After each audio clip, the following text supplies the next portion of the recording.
Good morning. Today is Thursday, April 4th, 2024. We're doing our work on H687 and activating community resilience and biodiversity protection through land use. We just finished up a review with the lead sponsor in the House, Representative Baumgartz. Now we're joined by council, Mr. Kowski, to help us start a walkthrough that I think will take more than just today. We'll see how far we get and based on how interrupted we got on 311, I'm gonna try to make sure that we get all the way through before we get too far into testimony mode. Although we've already scheduled witnesses for tomorrow, so we may have to finish on Tuesday. We'll do the best we can. Thank you. Hey, Helen Jagowski, Office of Legislative Counsel. So I am here today on H687 as passed the House. Also, you have a post on your website today, the section by section as passed by the House and the timeline as passed by the House. The timeline we can talk about if you have time at some point. It has a timeline of the main components of the bill, but it also has an updated timeline comparing how regional plans will be adopted versus how they happen now versus compared to what the changes in the bill are doing. All right, and so the section by section can be useful. Sorry to interrupt. Thank you for putting these together. It's Oh, very helpful to have. right, it's 132 pages and it does have like sort of 4 big concepts with some other smaller concepts thrown in too. And so loosely where we're going, the structure is the first 18 sections are about the board making it a professional board and hearing appeals. As well as reviewing regional plans and maps and improving tier 1A areas. The next section is about how the regional plans and maps are updated. And then the last section is the updates to the designated area program. And you wrote that out in your. But there was significant interest in this bill in the House for some reason, and people were constantly asking me for summaries and documents, and so your committee has benefited from that. And then just as a flag to the people at home, there are a few small typos in the as passed by the House version, and I'm sorry. They will be fixed because I suspect there will be an amendment at some point. She only had 130 pages to it. They couldn't take care of it. Well, it'll be almost, the clerk's office is it, and I'll point them out, one is a space. If we could leave this as like a game. Yes, if you find it, you. I know. Fine, it's like a where's Yeah, don't Waldo, tell us. the where's Waldo of typos. There's one numbered list that's missing a number. So, we could have fixed it and then because 8 people had already asked me for a copy of the bill, I was like, well, I'm delayed an extra. Anyways, sorry. So, on page 1, section 1 is a session law purpose section. This is the House Committee's kind of statement on what the bill is about. I generally advise against such things, but this is a very large bill, so they included it. So the purpose of this act is to. Sorry, question.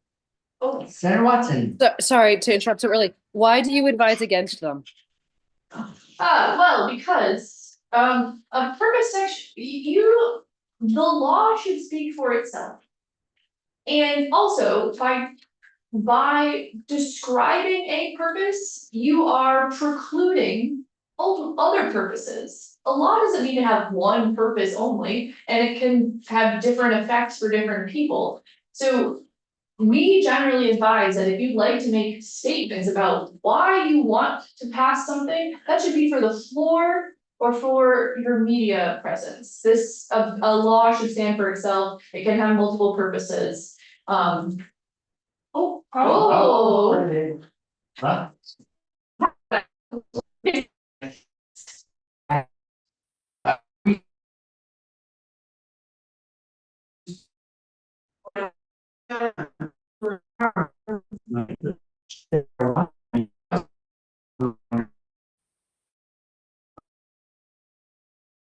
Emergency power in the building, so that's why I'm. Yes, but it will only last for probably about an hour. So Senator Watson, can you hear us? Yes, I can. You were cutting out a little bit there for a minute, When but we were transitioning into emergency power, so. so you've lost power. Yeah, Yeah. well, lost power, but we have backup power in the building. Okay, okay. I So think does that's- that mean we're still live? Yeah. I thought it cut. It says live. Yeah. So that's great, Yeah, we this can't- means we can keep going. So I thought we couldn't meet. we can't meet if we are not on mute right here, Huh? because we have backup. But it won't last that long. Yeah, so we'll watch till we wear Yeah. out. I think it really is battery powered. Man, it is battery powered. I didn't know that. So we have a little less of an hour probably. There's like a power wall Yeah, in the basement. great. Well, there's one in here too. Where There's a small one. But Okay. I was like, I'm such like a nice word. You were on beach. So, And but in contrast to purpose, we were talking about maybe adding statements of legislative intent. And that does happen later in the statutory sections. Okay, But if you just wanna say like why you think an idea is great. That's not really the purpose of a bill. right. And because there's a risk there that should any of this be litigated, then you have this statement. And while it could help you, it also might not help you in court. And so the only time we advise you have a session law provision like this is if you're trying to anticipate a legal argument that could come up in court.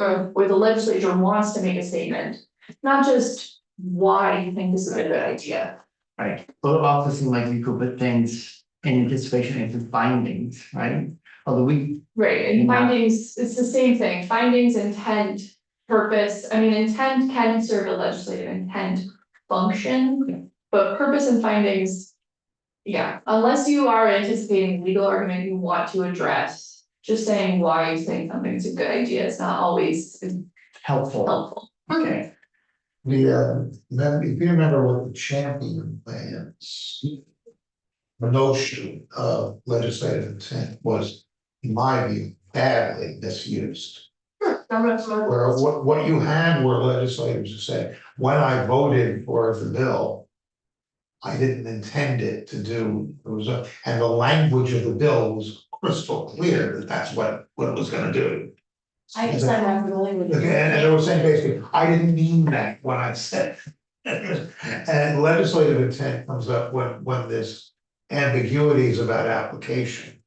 But there shouldn't be any ambiguity about it. The legislature intends what it passed. Right, and like, as I read through this, I think you'll see, Champion Land is a forested area that is protected. There's some statements in here that other committees have, other members in the House sort of took issue with whether or not they agree with certain statements. So you will see, so anyways, but the House passed it and they sought to include it so that people on the floor would read this statement before they read the rest of it. so if you were just giving us pure legal advice. Would you suggest removing? Yes, but Okay, you don't have to, the House spent time working on it. no, I get it, Yeah. I'm just asking, you know, if you're our lawyer, you are, I'd say this could cause complications that you're not foreseeing at the moment. Okay, Actually, yeah. So the purpose of this act is to further assist the state in achieving the conservation vision and goals for the state established in 10 VSA 2802 and 24 VSA 4302. So 2802 is the 30 by 30, 50 by 50 goals. And 4302 are the state, are the regional and municipal planning goals. So, we will talk a lot about 4302, it is referenced throughout the entire bill.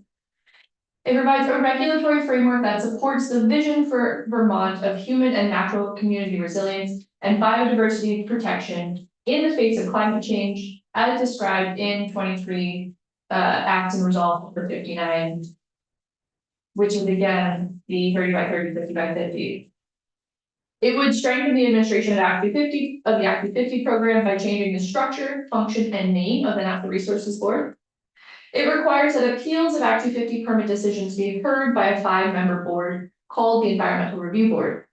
The Environmental Division of the Superior Court would continue to hear the other types of cases within its jurisdiction. The Environmental Review Board would retain the current duties of the Natural Resources Board, in addition to hearing appeals, reviewing the future land use maps of regional plans, and reviewing the applications for the Tier 1A status, area status. The board would provide oversight, management, and training to the Act 250 program staff and district commission on page 2, and develop Act 250 program policy through permit decisions and rulemaking. This change would allow the Act 250 program to be a more citizen-friendly process applied more consistently across districts. The program updates established in this act would be used to guide state financial investment in human and natural infrastructure. So I can imagine someone could say, this describes what this new board can do. They can't do X because it wasn't described here. Yeah, and like, that's not really a strong argument, but there was a lot of conversation, especially about the last sentence about human and natural infrastructure, so. But section 2 is a statutory purpose section, and so this has come up before, this language actually came from the Act 250 Commission Next 50 Years report. This was some language that was in that bill originally. So this is adding a statutory purpose section. So the purposes of this chapter are to protect and conserve the environment of the state and to support the achievement of the goals of the capability and development plan of 24 VSA 4302C, the municipal and regional planning goals, and the conservation vision and goals for the state established in 2802, 30 by 30, 50 by 50, while supporting equitable access to infrastructure. What's that last phrase mean? Act 250 is about development. So there is an interest in supporting conservation of the environment while also having equitable access to infrastructure. And so infrastructure meaning water and sewer, roads, I mean, human, natural, both. It's not defined, but electric and broadband were also discussed. So I don't know. Okay. And I don't think I've ever seen two purposes. Well, so as I mentioned, The first one is session law. session. This is a statutory purpose section that would be added to Act 250. Okay. Yes, and so this would be used as part of statutory interpretation that would happen at either the board level or the court. And so you do raise an interesting point about what do we know what all of the words in that sentence mean and what the implications of them would be. So this would be in theory something that the board would review during appeals as part of, are we achieving the purpose that has been set by the statute, the legislature enacted? Okay, well, given that this is the head language for the whole statute. That to me suggests being really careful about knowing what every word means, but I'm moving upward. All right, so sections 3 through 15 should be familiar because it is language that the legislature has passed multiple times. It is the transition for the board. And so it is very identical, it is nearly identical to language you have passed before with a couple of small tweaks that the House Committee made. So in section 3 on page 2, 10 VSA 6021, so we're in the Act 250 statute on the board. So the board established, the Environmental Review Board is created to administer the Act 250 program and hear appeals. The board shall consist of 5 members appointed by the governor after review and approval by the Environmental Review Board nominating committee in accordance with subdivision 2 of this subsection, and confirmed with the advice and consent of the Senate, so that one appointment expires in each year. So we'll talk about this more in the next section, but this does create an Environmental Review Board nominating committee. So this is very similar, it is identical to what the Cannabis Control Board does. They have a nominating committee, it's very similar to the judicial nominating committee. So that there is a group of people who review applications and then submit names to the governor for review and appointment. Do we ever have to say anything more about that process? There's a whole section. Yep. So this year shall be a full-time position, on page 3, and the other members shall be half-time positions. In making these appointments, the governor and the senate shall give consideration to candidates who have experience or skills relating to one or more of the following areas: environmental science, land use law, policy, planning and development, and community planning. All candidates shall have a commitment to environmental justice. So you may recall. Oh, here we go. Oh, man. Yeah. Should we give it a minute to see if? I think we're. We're good again. The blue lights come back on. We're fine, and Okay. So you may recall from prior versions of this, so what's happened, so currently for the board members, they're supposed to have, experience in environment or land use law. Or environment and land use. This is expanding the criteria. And also the change from last year's bill is that environmental justice was on this list of, areas of skill. But it's being given its own sentence that all candidates should have a commitment to environmental justice. So just to put this in context, we are talking about an interview process where a panel of people are going to be reviewing resumes and doing interviews, and so these are things for them to be considering, as well as the governor in their review process. The governor shall appoint a chair of the board, a position that shall be a full-time position. The governor shall ensure board membership reflects, to the extent possible, the racial, ethnic, gender, and geographic diversity of the state. The board shall not contain 2 members who reside in the same county. Following initial appointments, the member shall be appointed to terms of 5 years. All terms begin and end on July 1 and expire on June 30th. A member may continue serving until a successor is appointed. The initial appointment shall be staggered terms for 1 year, 2 year, 3 year, 4 years, 5 years, and 5 years.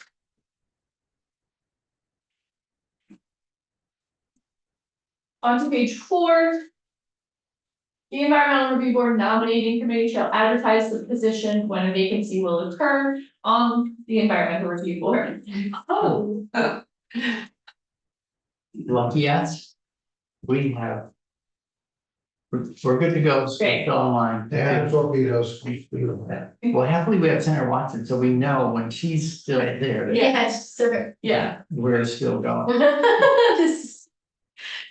The nominating committee shall review the applicants to determine which are well qualified for appointment to the board.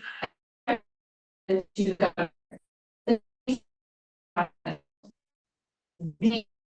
appointment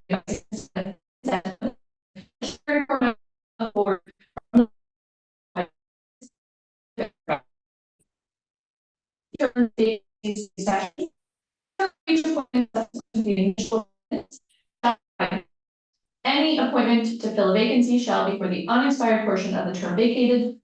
A member may seek reappointment by informing the governor. If the governor decides not to reappoint the members, the nominating committee shall advertise the vacancy. On to page 5, removal. So notwithstanding the provisions of 3 VSA 2004, members shall only be removable for cause by remaining members of the board in accordance with the Vermont Administrative Procedure Act. The board shall adopt rules pursuant to the Administrative Procedure Act to define the basis and process for removal.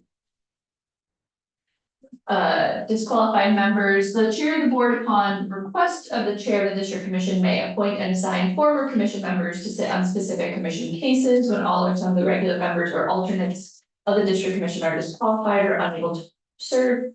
If necessary to achieve a quorum, the chair of the board may appoint a member of a district commission who has not worked on a case to sit on a specific case before the board. Retirement from office. When a board member who hears all or substantial part of the case retires from office before the case is completed, the member may remain a member of the board at the member's discretion for the purpose of concluding and deciding that case and signing the findings and judgments involved. A retiring chair shall also remain a member for the purpose of certifying questions of law if the party appeals to the court, the Supreme Court. For the service, the member shall receive a reasonable compensation to be set by the remaining members of the board and necessary expenses while on official business. So those, multiple of those sections are pretty standard language for other, boards in the state, including the PUC. So kind of standard stuff on how it will function. All right, so on page 6, section 4 is the statute on the Environmental Review Board nominating committee. So the nominating committee is created for the purpose of assessing the qualifications of applicants for appointment to the Environmental Review Board. The committee shall consist of 6 members who shall be appointed by July 30th, 2024, July 31st, 2024, as follows. The governor shall appoint 2 members from the executive branch, with at least one being an employee of the Department of Human Resources. The Speaker of the House shall appoint 2 members from the House. Senate Committee on Committee shall appoint 2 members from the Senate. The members of the committee shall serve for terms of 2 years. Members shall serve until their successors are appointed. Members shall serve no more than 3 consecutive terms. On to page 7. I have a quick question, Yeah. so, I get it if the governor selects, but if the judicial nominating board, for instance, does it have a member of the executive branch on, or it's a purely legislative body? The judicial nominating board actually has quite a few members, including members appointed by the Bar Association. So it has, I think, there's more members on that committee. I think the governor has appointees. Okay, But I'm just this, wondering what would be, because the governor's making the selection. Does it make sense that they'd also be part of the nominating process? And I'm not sure. okay. I didn't So- realize that happened. So I'll step back, I was gonna say this later, but this statute, this whole section is copied almost word for word from the Cannabis Control Board nominating committee. So that was a process that was set up, Yeah. a few years, 5 years ago, 6 years ago. The only change that the House committee made from that structure was that actually was a board a committee that had 7 members. And it was 3 executive branch agency employees and then 4 legislators. Okay. And so the House heard that all of their decisions were unanimous, so they didn't end up in a deadlock, so having an even number wasn't a problem. So, yeah. Thank you. Yes, and then I guess also, well, anyways, I'll stop there. So, on page 7. So if a legislative member is appointed, they shall retain the position for the term. Appointed to the committee, even if the member is subsequently not re-elected during their term. The member shall elect their own chair, a quorum shall consist of 4 members. The committee is authorized to use the staff and services of appropriate state agencies and departments as necessary to conduct investigations of applicants. Confidentiality, except as provided in subsection H, proceedings of the committee, including the names of the candidates considered by the committee and information about candidates submitted to the governor shall be confidential. The provisions of the Public Records expiration of the Public Records Act shall not apply to the exemption or confidentiality provisions in this subsection. The following shall be public. And just to pause, so. The provisions of. So the Public Record Act exemption, you're just saying that it is permanent, otherwise it would lapse at a certain. Is it for data already collected, like 7 years later, those records could have become public? What, I'm just trying to get what we're acting against. We already said they're gonna be confidential. And then we're saying the Public Records Act doesn't apply to them as well. That's So there's, all we're doing. I don't know, I'm not a Public Records Act. This is just the application process, right? Right. Yeah. Also, I mean, I can get you that exact provision. Okay. I mean, so I do think there is an expiration of Public Record Act exemptions. I don't know how long it is, but again, this language is identical to another statute that already exists on this process.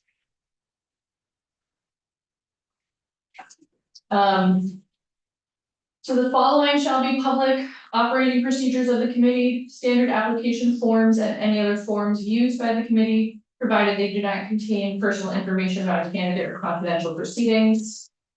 On to page 8. All proceedings of the committee prior to the receipt of the first candidate's completed application. And at the time the committee sends the names of the candidates to the governor, a total number of applicants for the vacancies and total number of candidates sent to the governor. Legislative members shall be entitled to per diem. And compensation reimbursement shall be paid from the legislative appropriation. Duties, when a vacancy occurs, the committee shall review applicants to determine which are well qualified for the board and submit those names to the governor. The committee shall submit to the governor a summary of the qualifications and experience of each candidate whose name is submitted to the governor, together with any further information relevant to the matter. An applicant for the position of member of the Environmental Review Board shall not be required to be an attorney. If the candidate is admitted to practice law in Vermont or practices a profession requiring licensure, certification, or other professional regulation by the state, the committee shall submit the candidate's name to the court administrator or to the applicable state professional regulatory entity, and that entity shall disclose to the committee any professional disciplinary action taken or pending concerning the candidate. On to page 9. Candidates shall be sought who have experience, expertise, or skills relating to one or more of the following: environmental science, land use law, policy, planning and development, community planning. All candidates shall have the commitment to environmental justice. That is the same as the prior statute. And then there's some additional language here that comes from the judicial nominating board statutes for the appointment of judges. The committee shall ensure a candidate possesses the following attributes: integrity, a candidate shall possess a record and reputation for excellent character and integrity. Impartiality, a candidate shall exhibit an ability to make judicial determinations in a manner free of bias. Work ethic, a candidate shall demonstrate diligence. Availability, a candidate shall have adequate time to dedicate to the position. The committee shall require candidates to disclose to the committee their financial interests and potential conflicts of interest. So subsection 4 there is a partial list of requirements that's currently in the statute for judges. It's not the full list, but the committee picked some of the items on that list because this is a quasi judicial board.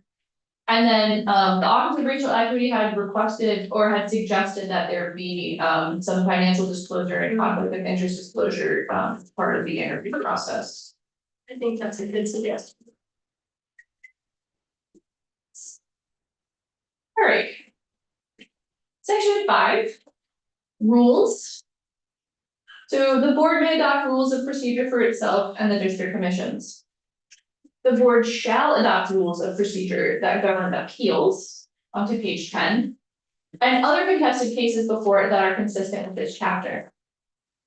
The board's procedure for approving regional plans and regional plan maps, which may be adopted as rules or issued as guidance, shall ensure that the maps are consistent with legislative intent as expressed in 2802 and 4302 and 4348A.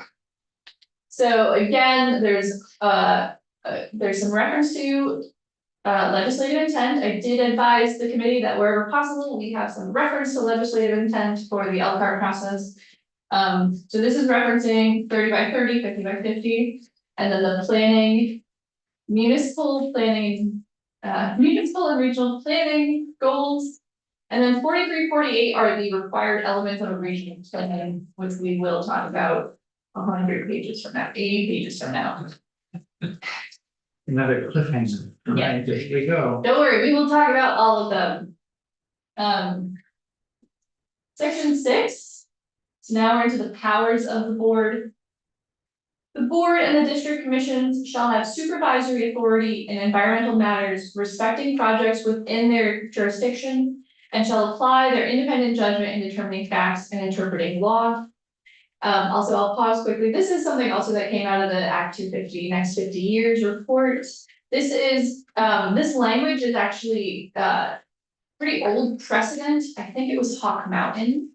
that established, the courts found that Act 250 has supervisory authority of everything within their jurisdiction. And this largely relates to the use of permits. Other state permits. So this is existing law and existing practice, but it's inserting what is currently just precedent into the statute to reaffirm that the board has authority over everything, over the environmental matters within its jurisdiction. So yes, someone may have received a permit from another state agency and use that as evidence. However, it has been found and has been true for a long time that Act 250 has independent jurisdiction over the projects within its purview, and so they have the ability to make different decisions than what another state agency has found. This is something I think you all know to be true and has been true, it's putting it in the statute. And supervisory authority, that just. I'm not really sure what those words mean. So that's what I was just explaining. They have supervision over the matters in their jurisdiction, whether or not another state agency has weighed in on something. Okay, so does that mean if ANR has issued a stormwater permit, but somehow the commission has determined that it is insufficient to address stormwater issue or something, that the board could make a ruling that would override, I guess, in a certain way, the stormwater permit. And how would Well, that? they wouldn't be overriding the permit. So this is something I think you all have discussed. Yeah. And it's coming up in different words. They have the ability, the Act 250 has its own criteria. So just because a state agency has ruled that they have met the criteria to get a stormwater permit. Yeah. Doesn't mean that that permit is sufficient to address the stormwater issues that have come up in the context of the Act 250 permit itself. So we they talked would about be- rebuttable presumption. Yes, Okay, and It's so still a rebuttable presumption. yes, and it's reaffirming the rebuttable presumption. Buttressing that is where that concept comes from, I think. that a state permit could create a rebuttable presumption of satisfaction of an Act 250 criterion? Yeah. Okay, But that it is rebuttable, rebuttable. right, not conclusive. right. Okay, got it, thank you. So then it goes into the list of powers that the board has, and so these aren't changing.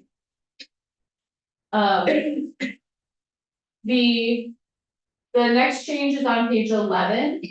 So at the bottom of page 11. The board shall publish its decisions online.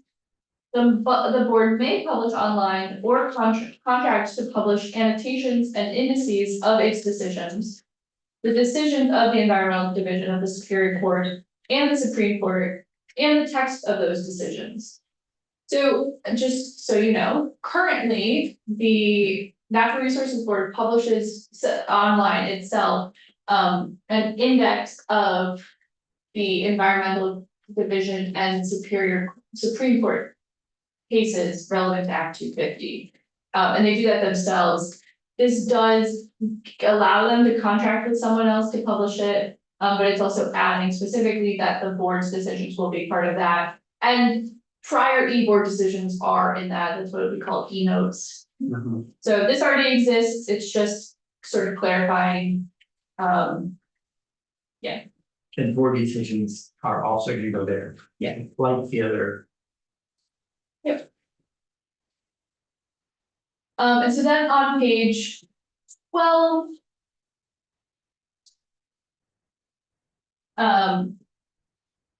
So the board shall manage the process by which land permits are issued, land use permits are issued, may initiate enforcements on matters under the provisions of 201 and 211. And may initiate in your petitions for revocation of land use permits issued under this chapter. And then there are the grounds for revocation. So this is currently something that the Environmental Division has authority over, and this is also moving to the board. So this is to revoke an Act 250 permit. Which would look like most likely come out of an enforcement action. Sorry, so who currently has for it to revoke. environmental division. Okay, got it. Thank you.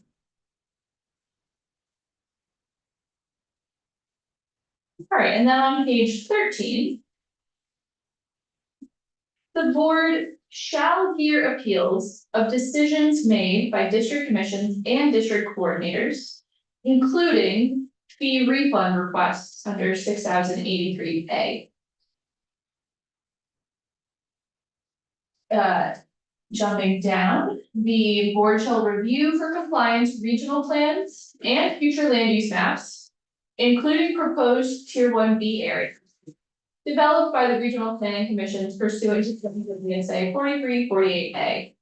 So this is one of the new things that we will talk about in the sort of middle section of this bill, is the compliance with the requirements for regional plans and regional plan maps. We'll talk about this more, but currently there isn't, regional plans are adopted by the members of a regional planning commission, but there is no, oversight body above them. There used to be, many years ago, there was an oversight body, but there isn't now. Wasn't it like the council of regional planning commissions or something? Yeah, the Council of Regional Commissions, yes, and it was repealed, I think, in 2011. And so no other agency has been reviewing regional plans since then for compliance with the statute, so this is restoring some oversight to that process. And then next, the board shall review applications for tier 1A areas and approve or disapprove based on whether the application demonstrates compliance with the requirements of 6034. The board shall produce guidelines for municipalities seeking to obtain the tier 1A area status. Section 7 is on personnel. So this is again language that has come up in prior bills about professionalizing the board. So regular personnel, the board may appoint legal counsel, scientists, engineers, experts, investigators, temporary employees, and administrative personnel as it finds necessary in carrying out its duties. In providing personnel to assist the district commission and investigating matters within its jurisdiction. On page 14. And then executive director, so the board shall appoint an executive director. The director shall be a full-time state employee, shall be exempt from the state classified system, and shall serve at the pleasure of the board. The director shall be responsible for supervising and administering the operation and implementation of this chapter and the rules adopted by the board as directed by the board. Assisting the board in its duties in administering the requirements of this chapter, employing any staff as may be required to carry out the functions of this board, and preparing an annual budget for submission to the board. So, just so you know, I think you already know that there is an executive director currently, Peter Gill. However, prior to, so years ago, there was an executive director at the board for many years. And then the prior chair had eliminated that position. And so that position didn't exist for a few years. And currently, the executive director position is a limited service position funded through ARPA. And so it not currently permanent, and so this statute would seek to make it permanent, and it would have to get built into their budget. But this is the sort of legislative directive that there was that position years ago for many years, and then it was eliminated. And there's interest in making sure that it remains a permanent position. Yeah. All right, section 8. 6084, notice of the application. So upon the filing of an application with the district commission, the district commission shall send by electronic means notice of the application to the owner of the land, if the applicant is not the owner, the municipality in which the land is located, the municipal and regional planning commissions for their municipality in which the land is located, A&R and adjacent municipality and regional plan if located on a boundary.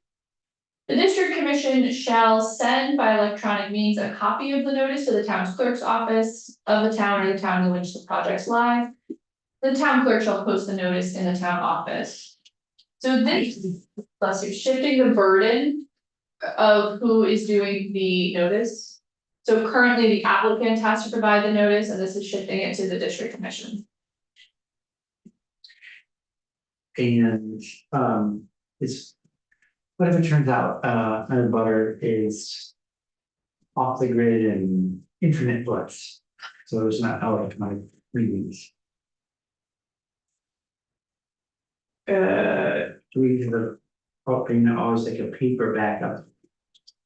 Provision. So we'll- If you do, have the- I don't know. I mean, it's well, it's probably somewhat rare, but it doesn't strike me as entirely unforeseen.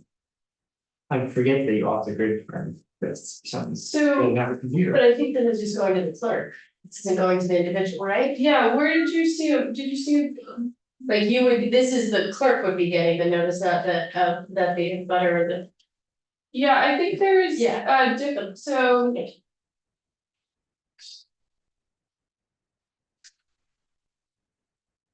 Yeah, I'm sorry, my mistake. So, I was thinking of butters that could not see, available. And also because we heard pushback from municipalities on the recent open meeting, the open meeting stuff. Where they did or didn't have capacity and that experience made me sensitive about how people want to have. Their way of doing things. People are sensitive about this, you think that's very. Sitting through S-55, Yeah. I think Senator Watson, I can tell you, people have strong opinions. so, I think there, so. I think there is another provision actually about how voters get, notice. Well, I don't want to hang this up, I'm just gonna put a mark next to mine to go back and look, double check.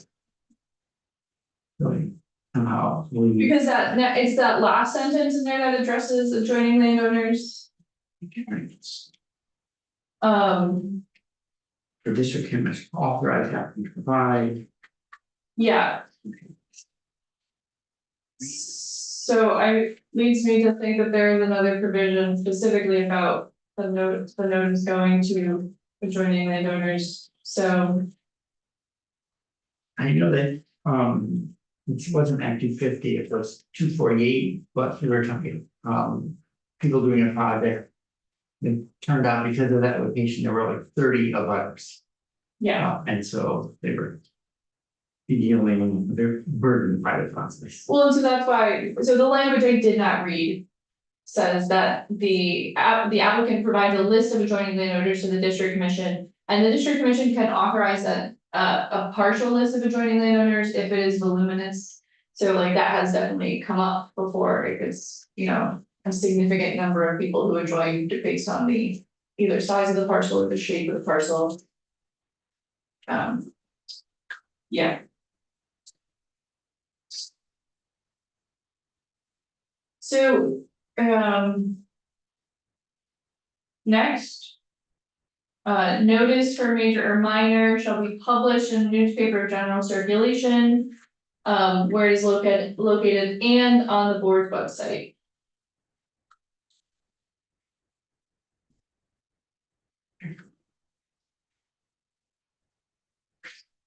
So next is section 9.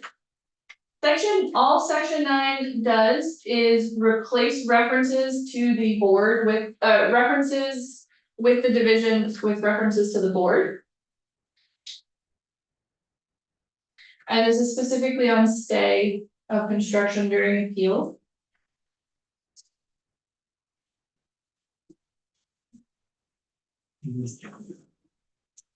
And then on page 16, section 10. Sorry, following, so it'll be line 7, 8. Following appeal of a district commission decision, any stay request must be filed. So, just want to make sure that we know what a stay request is. So after a permit has been issued, construction of a project cannot begin until after a permit has been issued. Yeah. Typically, when there is an appeal, there is a stay of the permit, which means that construction cannot start until after the stay is over. So stay put, no construction. Right. Okay, it's like a restraining order or like an injunction or something, but here it's a stay. So stay is a legal term of art that applies not only in Act 250, but to all proceedings where a construction is potentially at issue. So yeah, it's a pretty common provision. Sometimes a stay isn't granted if there's something, but typically when someone appeals, there's an automatic stay and then it can be extended. And so this is just moving from the court, the ability to issue that stay and moving it to the board. And so the actual process there isn't changed, just who is doing it.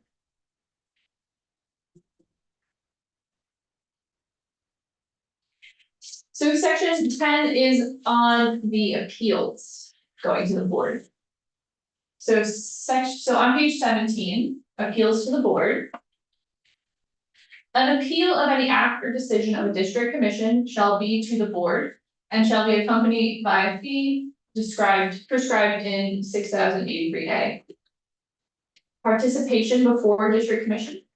You can put it in airplane mode. Stop doing it. It's popular. Maybe they wanna know about Act 250. Yes. A person shall not appeal an act or decision that was made by a district commission unless the person was granted party status by the district commission pursuant to 6085 C1E, participated in the proceedings before the district commission, and retained party status at the end of the district commission proceedings. This is the language that appears currently in the environmental force statute. So it is not changing, but again, we have to move a lot of language around here. So currently, in order to appeal an Act 250 decision, you have to have been granted party status by the district commission. You have to participate, you have to have participated in the process, and you have to have retained party status at the end of the proceeding because the district commission reviews the party status at the end. So you have to meet all three of those things before you are then eligible to appeal a permit. And how do they determine whether you've retained party status at the end? Well, the district commission has reviews the criteria to see if you still have a particularized interest in the criteria on which you are participating. So they grant party status, and they may, I don't know how common it is, but they may review at the end of the hearing whether or not you actually did have particularized interest and that you participated. So I don't know a ton about what that review looks like, but this is not a change from current practice. But, Mr. Chair, Yes. so maybe I should wait on this one, but in 311, we did change something related to what the definition of participation is. Or You did, but we did, yes. So the Senate Economic Development has been looking at in the context of municipal land use permits. So municipal land use permits have a similar but different process for figuring out who gets to participate. Act 250 is arguably a stricter process because it requires these 3 steps. It also requires particularized interest. So currently for a land use permit at the municipal level, you do have to fall into one of the buckets of people who are allowed to appeal. And one of the buckets requires participation at the municipal hearings. This is similar, but it is different, yeah, So they're not conflicting with each other. no. So again, this is the current law, it's just currently this language appears in the court's statute. That 311 position where I just brought up. precipitated a conversation around the word participated.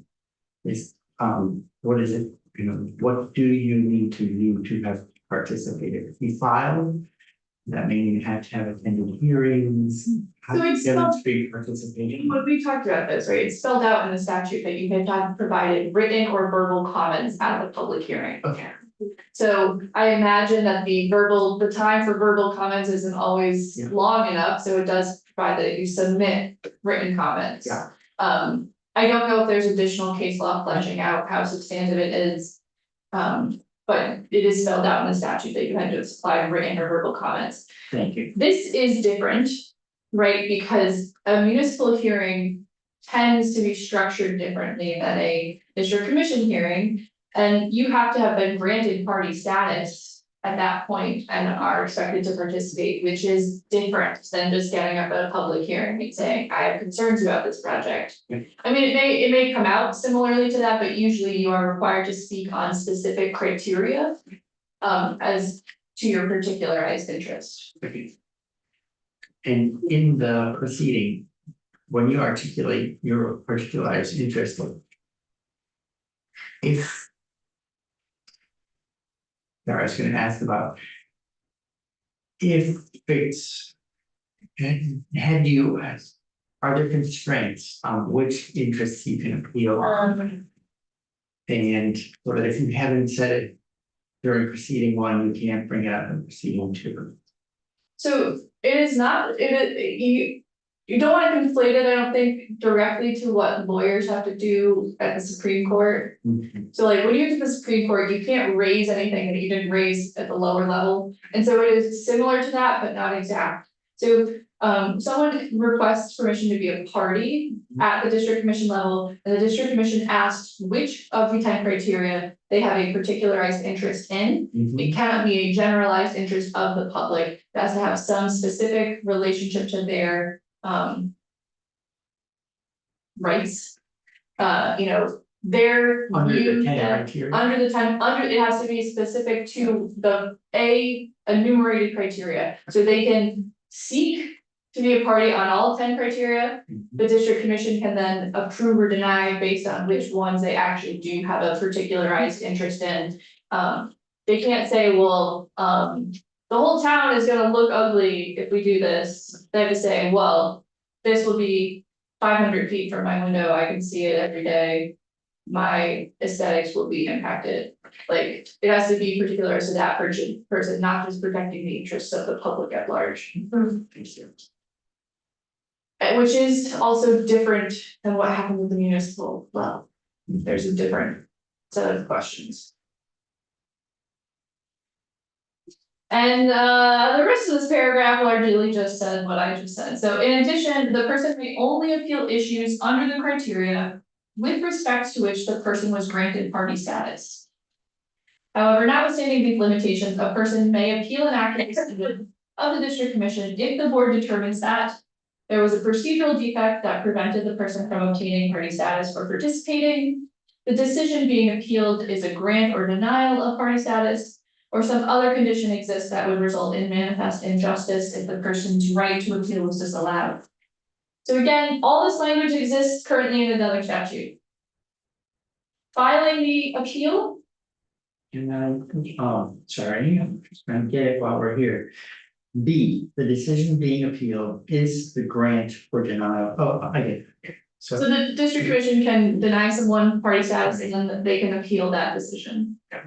Thank you. I thought you were gonna ask about manifest Well, injustice. that's. Okay. Like, what is manifest injustice? Manifest injustice is a legal term of art that the courts regularly evaluate for different things, and so, I don't have There's a whole body of law for how. yeah. But It's like a last resort, like it is a catch-all for extraordinary circumstances. Maybe they just moved there and they missed the notice window, but they still do have legitimate interest in the project or. I mean, procedural defect also covers some of this, but they were unable to receive notice because they were out of the country. Yeah. Just the justice would be affected.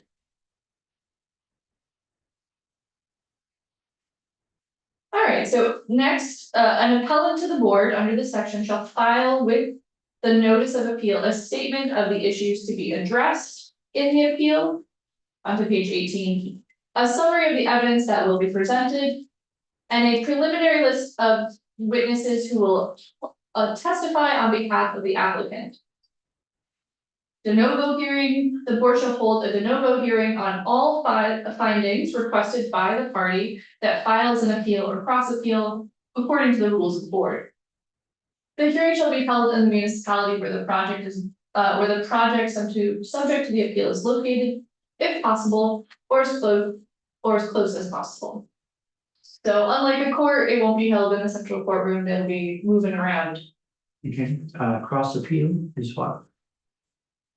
It's when a party makes an appeal. Let's see if I can think of an example. This is a legal process that already happens at the court, you know, the court has different kinds of. Motions and cross motions that can happen, so, let's say. An opponent to a project appeals the issuance of a permit. They could appeal, but also the applicant was unhappy with permit conditions that were added to the permit, Okay, or vice versa, and then that would be a cross appeal, because two different bodies, two different entities would be appealing the same permit, but over different issues. okay, Yeah, that's, yeah, thank you. two people appealing the same thing, there you go. Notice of appeal shall be filed with the board within 30 days following the act or decision by the district commission. The board shall notify the parties who had party status before the district commission of the filing of any appeal.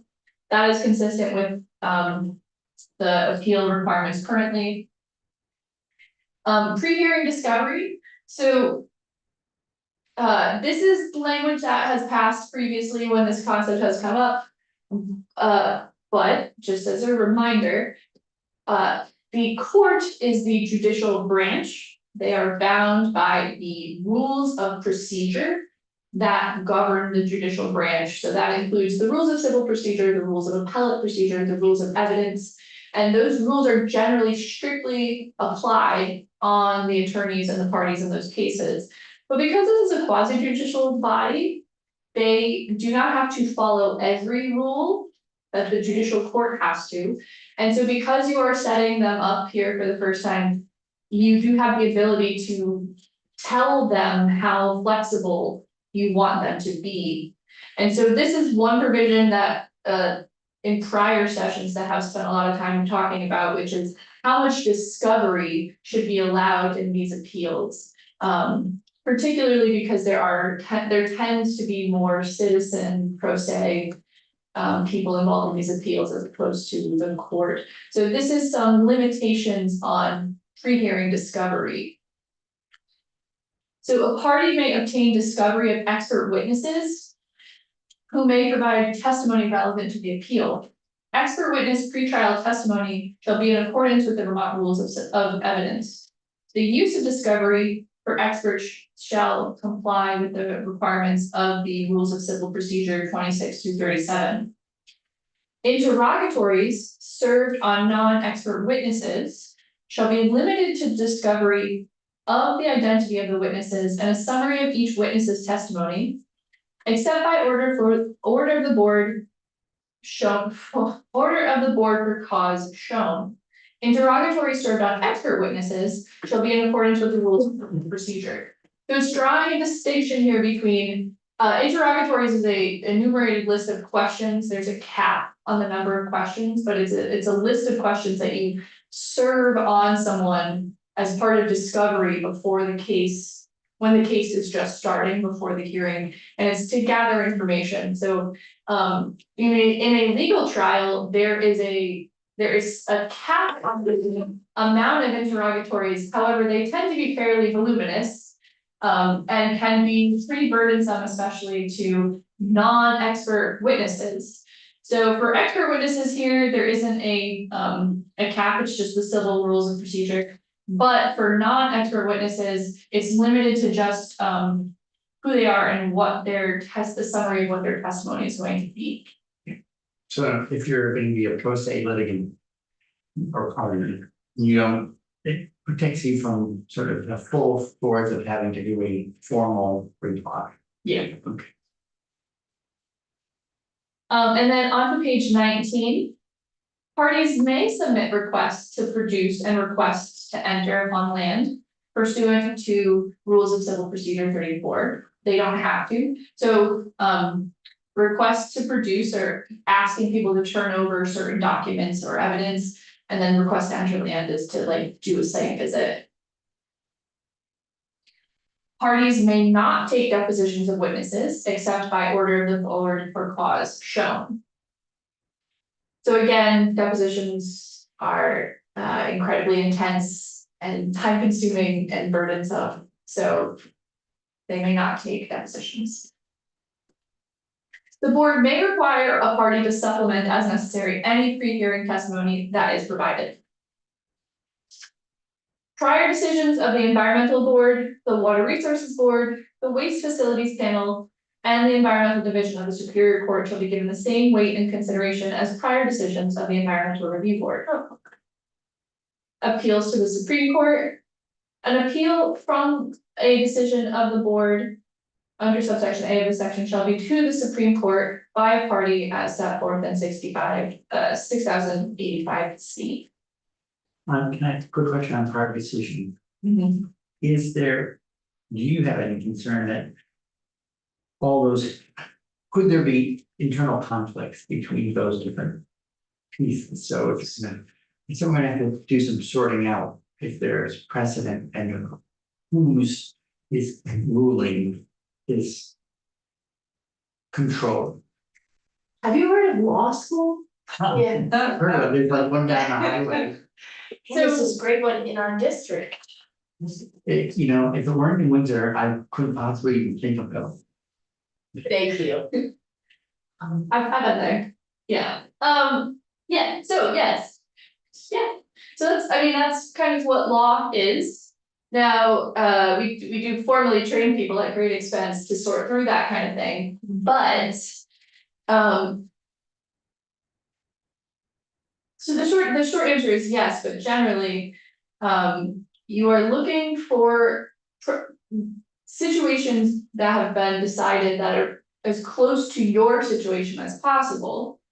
Because the farther away the facts are, the less help it is interpreting your case. So that can happen, so you also sort of look at when these things were decided, farther back may be less relevant, Right. though it may not be. And so those are things that yeah, so the answer is yes, and that is something that happens, and that's part of the reason we have this whole Yes. profession is to sort through those kinds of things. But, you know, there is the index of environmental decisions that are available to lay people to sort through some of these things.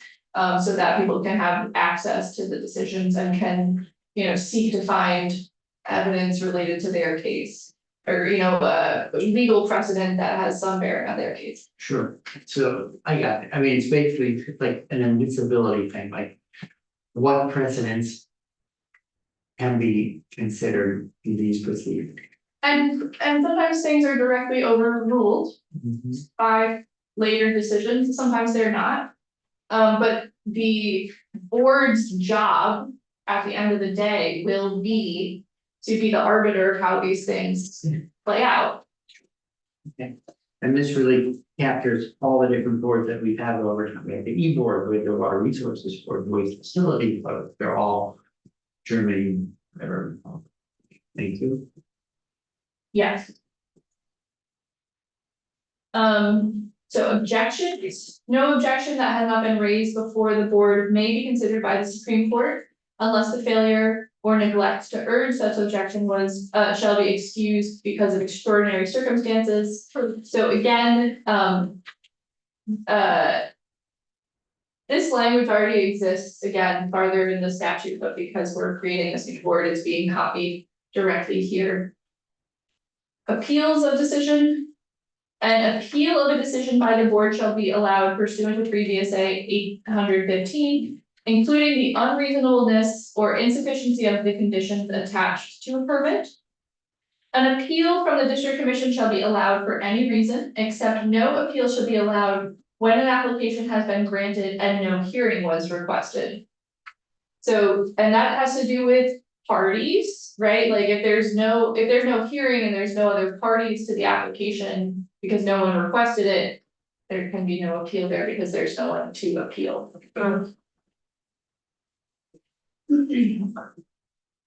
On to page 20, precedent. Precedent from the former environmental board and of the environmental review board that interpret this chapter shall be provided the same deference by the Supreme Court as precedents according to other executive branch agencies charged with administering their enabling act. On appeal to the Supreme Court from the environmental review board, decisions of the environmental review board interpreting this act also shall be accorded that deference. So again, this is pretty standard. But because you're creating a quasi judicial board. And clearly erroneous, so upon appeal to the Supreme Court, the board's findings of fact shall be accepted unless clearly erroneous. And this is a pretty high standard of review. And part of that is, I don't know if you have any questions on this, but part of that is because the appeal to the Supreme Court is not de novo. It is on the record that is established at the board, and so typically, the Supreme Court is reviewing the legal issues, not the factual issues from the board. And so this is saying that unless the Supreme Court finds that they were clearly erroneous, clearly wrong, Yeah, those findings of fact shall stay, and the court is just looking at how the board then made the legal interpretation. Completion of case. A case shall be deemed complete when the board enters a final decision, even though that decision is appealed to the Supreme Court and remanded by that court. Court of record jurisdiction. The board shall have the powers of a court of record in determination and adjudication of all matters within its jurisdiction. It may initiate proceedings on any matter within its jurisdictions. It may render judgments and enforce the same by any civil process issuable by courts in the state. An order issued by the board on any matter within its jurisdiction shall have the effect of a judicial order. The board's jurisdiction shall include the issuance of declaratory rulings on the applicability of this chapter and rules or orders issued under this chapter pursuant to the Administrative Procedures Act. And on to page 21, the issuance of decisions on appeals pursuant to 6007 and 1989. So 6007 is the JO statute, which is the next section. Can I ask a question back, lines 10 through 12, page 20, completion of case? Why can hear that. do we This is define like, what when a case is complete, like what's the significance of completion of a case? so this is another legal term of art, and so is court of record. These are, so completion of the case is important. It is a very sort of nuanced legal position in that you can't. So you cannot appeal something until it is final, aka complete, unless there's an interlocutory appeal, which is this more specific little thing. Yeah. But it is an important sort of status in the steps of a case. So there needs to be a statement that a case is complete. And then it can be appealed. So yes, the case may continue at another body, but there needs to be at some point a statement that the case is complete before the court. Okay. And I think there's probably some lawyers shouting somewhere that I'm not explaining that articulately enough. So there may be a slightly better legal definition somewhere, but again, this is falling under this is a quasi judicial process, so you need to have some of the overarching elements of a judicial process, which does include some of these rigors of clear steps. Okay, any You. If anyone's shopping, can email us. And they will. I think we could do the section 11 quickly. Okay, I was gonna say, how much do we wanna do before we stop? And then even maybe section 12 to that short, but so section 11 is amending 6007, which is the jurisdictional opinion section. And so really all it's doing is giving the board authority to hear appeals of these jurisdictional opinions. So on page